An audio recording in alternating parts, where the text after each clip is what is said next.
Aremt Living Lab prend son sens à partir des besoins et des aspirations d'entrepreneurs solidaires du territoire d'Ain Baïda au Maroc. À travers ce film, nous voulons partager les expériences de quelques acteurs de cette région et leurs aspirations pour développer et promouvoir leur territoire. C'est à eux qu'on va donner la parole. Le réseau Aremt considère que le tourisme solidaire, c'est un axe de développement territorial.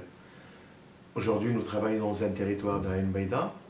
Nous avons commencé par identifier les acteurs, les petits producteurs, les coopératifs de production du commerce solidaire, l'administration publique, les élus, pour mettre tout ce monde dans une plateforme de réflexion. Une concertation a réuni tout ce monde-là et nous avons émis quelques axes d'intervention pour créer une intelligence territoriale et réfléchir comment nous allons mener les actions à venir. Le principe du jeu, après, c'est pouvoir créer un circuit court entre les acteurs et consolider, solidariser un petit peu le travail de tous ces acteurs dans ce territoire.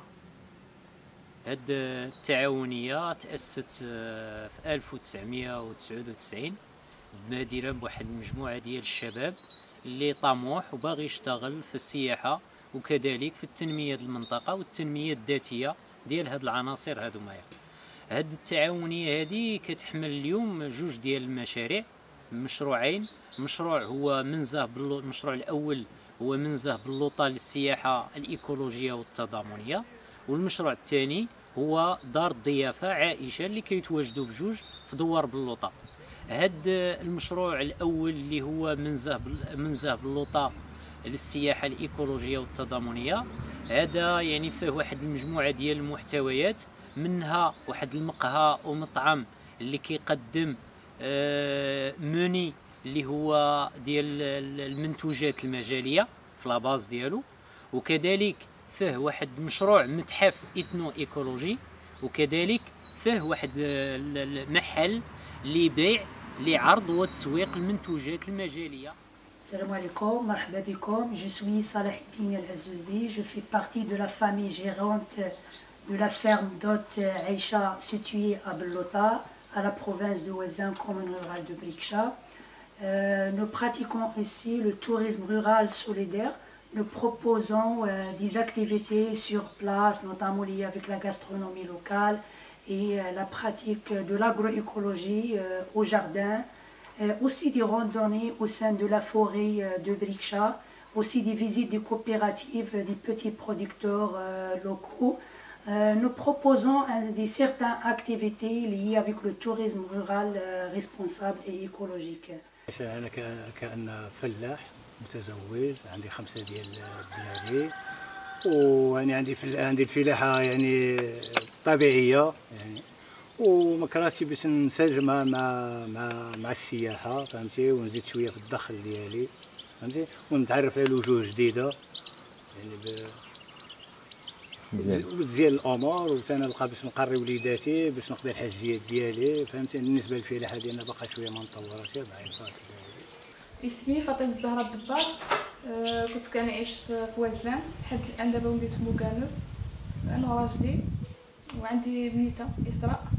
دابا بغينا نعملوا واحد المشروع ديال السياحه، بغينا نستقبلوا الناس ونديروا السياحه وفي الدار ديالنا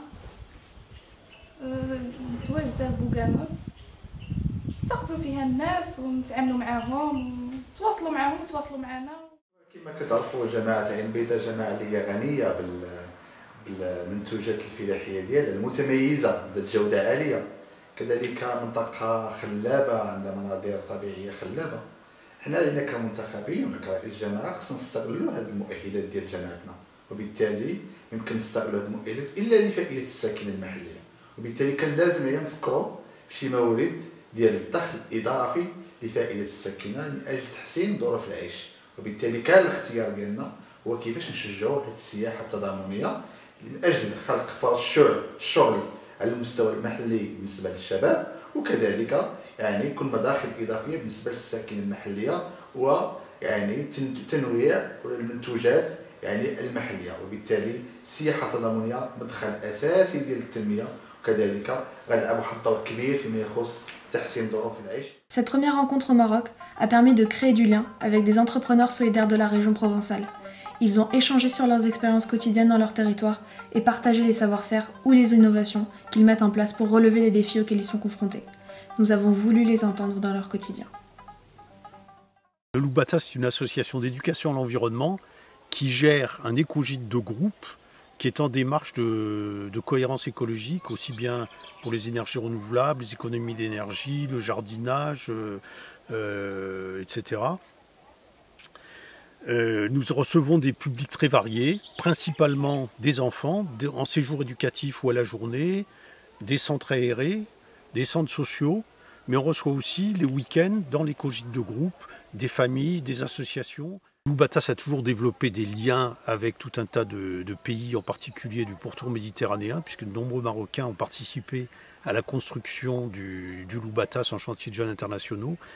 Et là, nous sommes contents de participer à ces échanges pour essayer de faire partager notre expérience, mais aussi d'apprendre des autres pays méditerranéens, dans deux domaines principalement où on peut apporter quelque chose. C'est dans le domaine des économies d'énergie, de l'utilisation concrète des énergies renouvelables dans un écogîte, et également dans le domaine de la création de sentiers de découverte écotouristiques où on a une petite expérience pour faire des sentiers participatifs. FEMDC, d'ailleurs, depuis sa création en 1995, a créé des ateliers d'accompagnement vers l'insertion sociale et professionnelle des femmes et familles. Nous sommes très sensibles quand on partage avec l'autre rive de la Méditerranée. Il y a énormément de potentialités avec lesquelles on pourrait travailler et apporter notre expérience acquise ici en France. Nous sommes deux étudiantes avec Margot en management du tourisme durable à l'Université de la Garde et nous tenons également une association, l'association MSD, Mouvement Solidaire et Durable. Donc l'objectif de l'association est de sensibiliser les étudiants au développement durable et aussi de favoriser la solidarité entre les étudiants. En alliant la formation et l'association, on a eu l'occasion de partir au Maroc, donc sur le territoire d'Ain Beida. Voilà, ça nous a permis de concrétiser notre formation, notamment d'acquérir des compétences en management de projet et voilà, d'être confronté aussi à un territoire où les cultures et les besoins sont différents de ce qu'on peut trouver en France. Du coup, c'était très intéressant. Alors, Citoyennes de la Terre et ses partenaires en région provençale, donc Fatima, Maurice, Lucie, on travaille étroitement, main dans la main avec Nordine au Maroc pour renforcer surtout une chaîne de valeur touristique, des réseaux d'acteurs. Donc c'est des jeunes, des femmes, des élus locaux et surtout des familles d'agriculteurs aussi. Ça prend la forme de formation, de nouvelles coopérations sur le territoire. On partage surtout aussi des compétences, des expériences qu'on peut avoir ici en région avec le territoire d'Ain Beida là-bas. L'idée c'est de vraiment créer une solidarité à la fois économique et écologique sur nos territoires, chacun, et entre nos territoires, donc entre là, le Maroc et la France. Et donc finalement, RM Living Lab, pour nous, c'est la naissance d'une dynamique de développement humain. Bon, c'est le début, hein, donc l'idée c'est que maintenant ça puisse se pérenniser au travers de tous ces liens qui ont été créés en début d'année. Ces activités de tourisme durable et cette démarche d'intelligence territoriale sont facteurs d'attractivité et de développement pour nos territoires, au nord comme au sud de la Méditerranée. Une dynamique est lancée. Elle va maintenant se poursuivre en développant les liens et les capacités entrepreneuriales de ces jeunes, ces femmes et ces familles d'agriculteurs impliqués dans le tourisme.